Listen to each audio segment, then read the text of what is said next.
नमस्कार दोस्तों, स्वागत है आपका हमारे चैनल में। आज आपके समक्ष कार्तिक मास का 10वां अध्याय प्रस्तुत कर रही हूँ।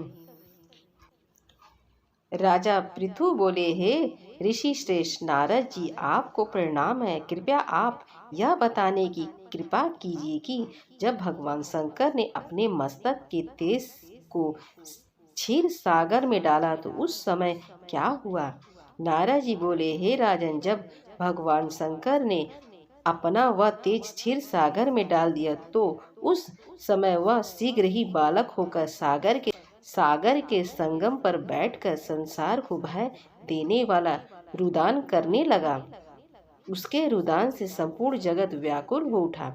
लोकपाल भी व्याकुल हो गए, चराचर और चलायमान हो गया। शंकर सुमन के रुदान से संपूर्ण ब्रह्मांड व्याकुल हो गया। यह देखकर सभी देवता और ऋषि मुनि व्याकुल होकर ब्रह्मा जी के शरण में गए और उन्हें प्रणाम कर उनकी स्तुति करने लगे।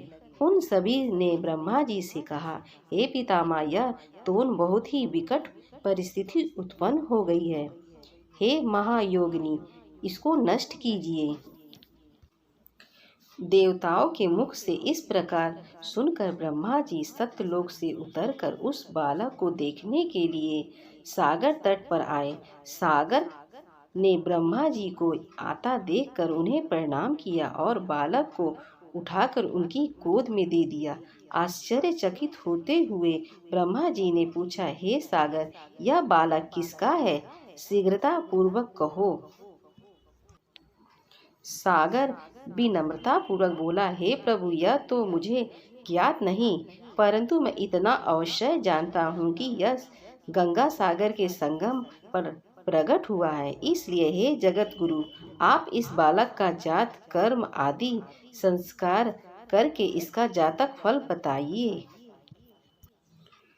नारद जी राजा पृथु से बोले, सागर ब्रह्मा जी के गले में हाथ डालकर बार बार उनका आकर्षण कर रहा था। फिर तो उसने ब्रह्मा जी का गला इतनी जोर से पकड़ा कि इससे ब्रह्मा जी की आंखों से आंसू टपकने लगे। ब्रह्मा अपने दोनों हाथों का जोर लगाकर किसी प्रकार सागर से अपना गला छुड़वाया और सागर से कहा, हे सागर, सुनो, मैं तुम्हारे इस पुत्र का जातक फल कहता हूँ। मेरे नेत्रों से जो यह जल निकला है, इसका नाम जलंधर होगा। यह तरुणावस्था को प्राप्त हो गया, इसलिए यह सब शास्त्रों का परगामी है। महापरगामी, महापराक्रमी, महावीर, बलशाली, महायोद्धा और रण में विजय प्राप्त करने वाला होगा। यह बालक सभी दैत्यों पर अधिपति होगा। यह किसी से भी पराजित न होने वाला तथा भगवान विष्णु को भी जीतने वाला होगा। शंकर भगवान को छोड़कर यह सबसे अवधेय होगा। जहाँ से इसकी उत्पत्ति है यह वहीं जाएगा। इसकी पत्नी बड़ी पतिव्रता, सौभाग्यशालिनी, सर्वगुण सुंदर, परम मनोहर और मधुर वाणी बोलने वाली तथा शीलवान होगी।